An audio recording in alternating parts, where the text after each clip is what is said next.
Have you ever found yourself looking at someone and immediately thinking the worst of them? Maybe it is a stranger in traffic, a colleague who talks too much, or a family member who always makes mistakes. We judge their clothes, their choices, their words, and their lives. We feel a strange sense of superiority in our judgment, as if pointing out their flaws somehow fixes our own. But have you ever noticed that the more you judge others, the heavier your own heart feels? Judgment is like a shadow that follows us, making the world look darker and more hostile than it really is. We believe we are judging the other, but in reality, we are only reflecting a war that is happening inside our own souls. Today, we look back at one of the most profound teachings of the Buddha, the story of the two arrows. This ancient wisdom will shock you because it suggests that your habit of judging others has nothing to do with them and everything to do with a wound you are carrying yourself. It reveals the hidden connection between internal pain and external criticism.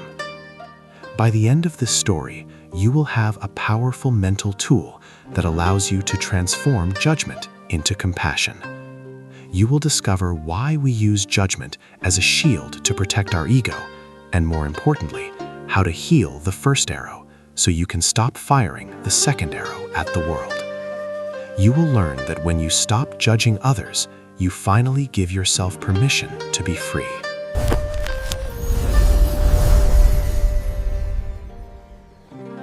Before we dive into the story, let's understand the psychology of judgment from a Zen perspective. In the ancient teachings, judgment is seen as a form of projection.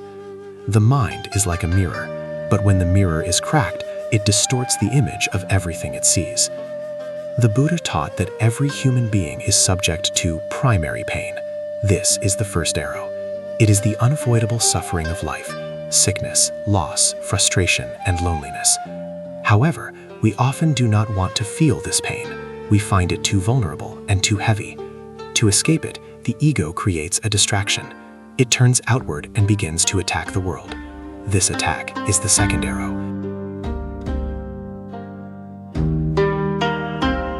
The Buddha once sat with his disciples and asked them a question.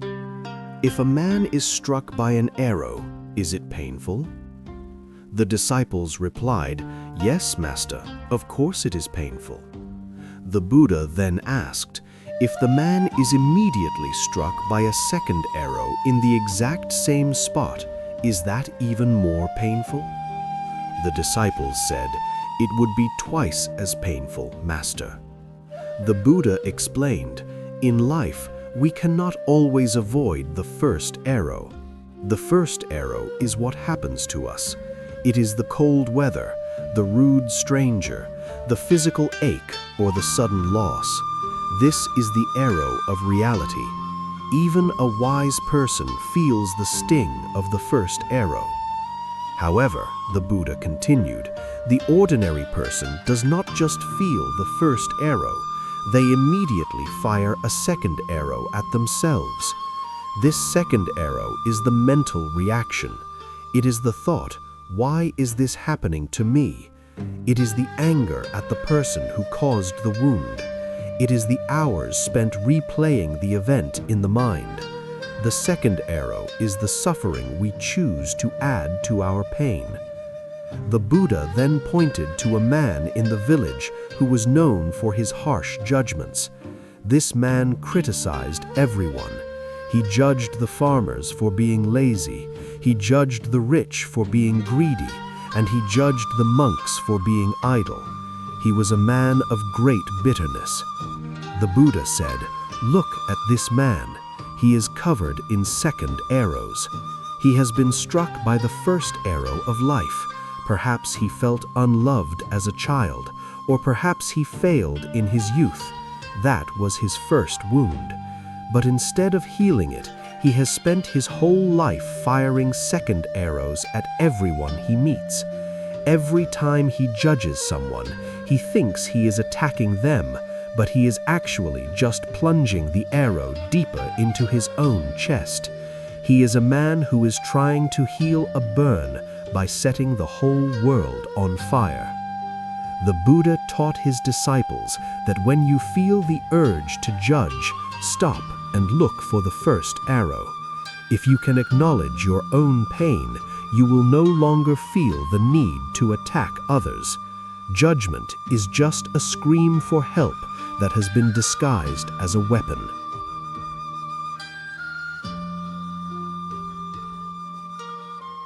The true secret of the Buddha and the two arrows is that judgment is an escape from self-awareness.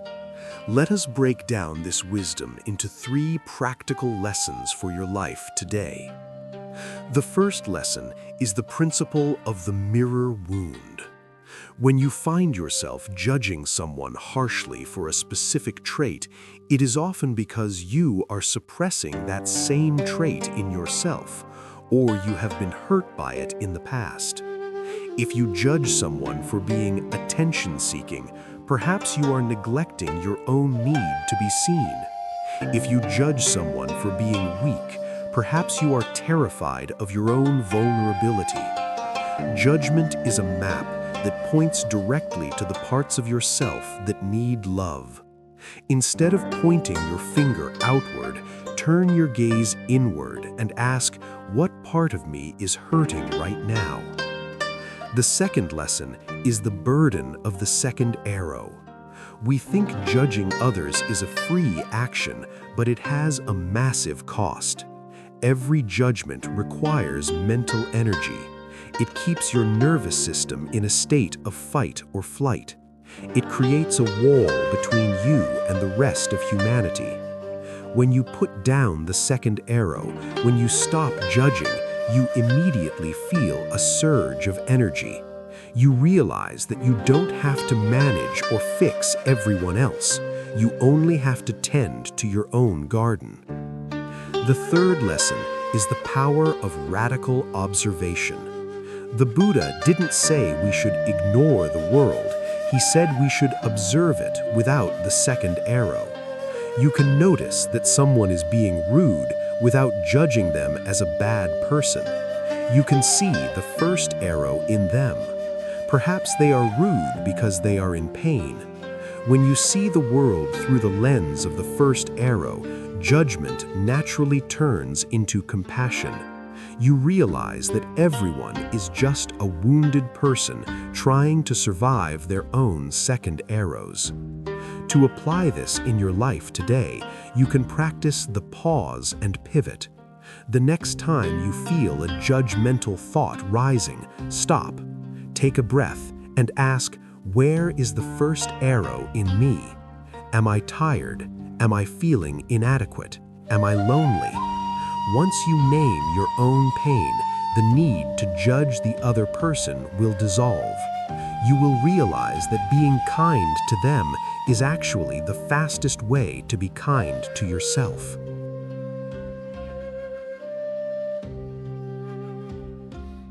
Remember this: peace is not found by living in a world of perfect people. It is found by becoming a person who no longer needs to fire the second arrow.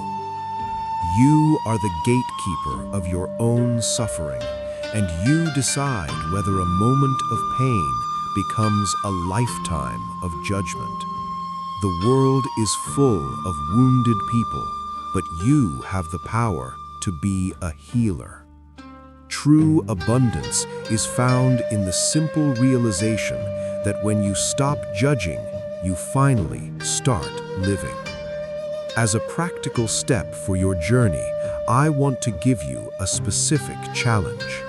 For the next 24 hours, every time you feel the urge to judge someone, even if it is just a thought, stop and say to yourself, they are carrying a first arrow, and so am I.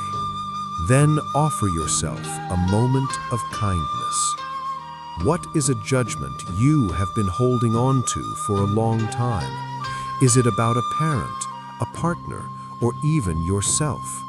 How much weight would you lose if you put that second arrow down tonight? Share your reflection in the comments below. We read every comment, and we are exploring the path of compassion together. If this message helped you see the world with softer eyes today, please share it with someone who is currently trapped in the cycle of anger and judgment. Thank you for watching, and may you find the peace that comes from a healing heart.